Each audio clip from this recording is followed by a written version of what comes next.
Welcome back. Let's take you here now. A South African National Defence Force team is on its way to Sudan, where the operation to evacuate South Africans is expected to commence on Sunday. A number of people are waiting to be brought to safety. The situation on the ground is worsening. Fighting has been raging for days now, with at least 400 people killed and thousands of others injured or displaced. The U.S. Embassy is currently closed. Its entire staff complement and the ambassador have been evacuated. Efforts to evacuate other foreigners are proving difficult. Joining us now to discuss the impact of the conflict in Sudan is our correspondent in neighbouring South Sudan, Patrick Oyet.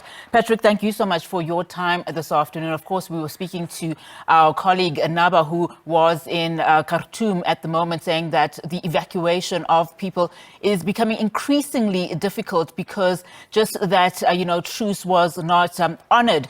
So we also know that thousands of people are attempting to flee the fighting. Talk to us about what the situation in South Sudan is looking like.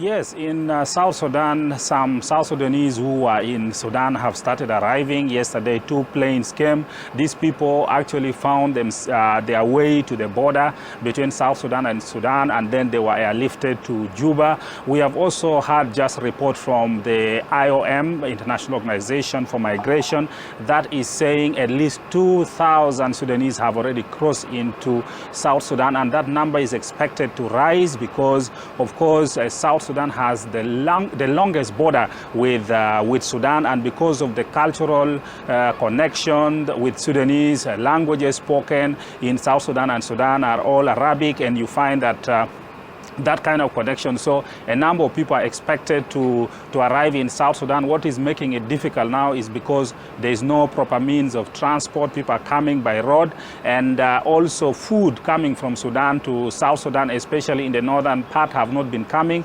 because of the problem of lack of transport. So the government is saying it is preparing for an influx of Sudanese people into South Sudan.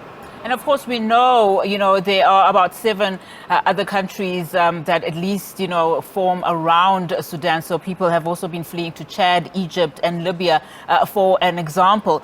But just talk to us in the region itself. What are the leaders saying, and what is the attempt, to solve this conflict that is currently happening between these 2 warring factions?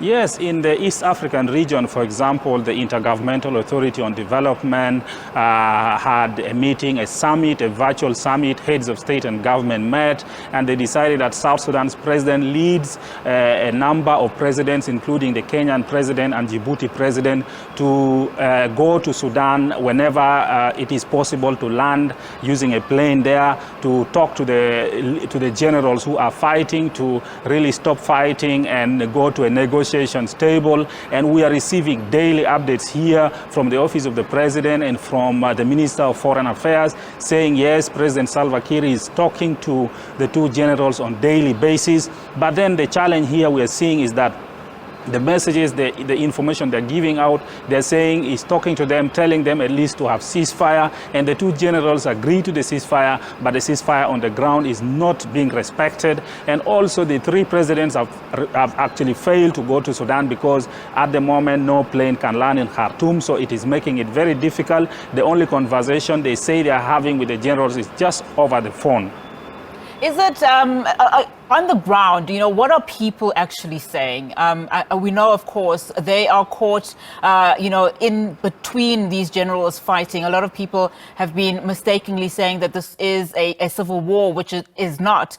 Just talk to us if you've had a chance to speak to those that have, fled the country and have entered South Sudan.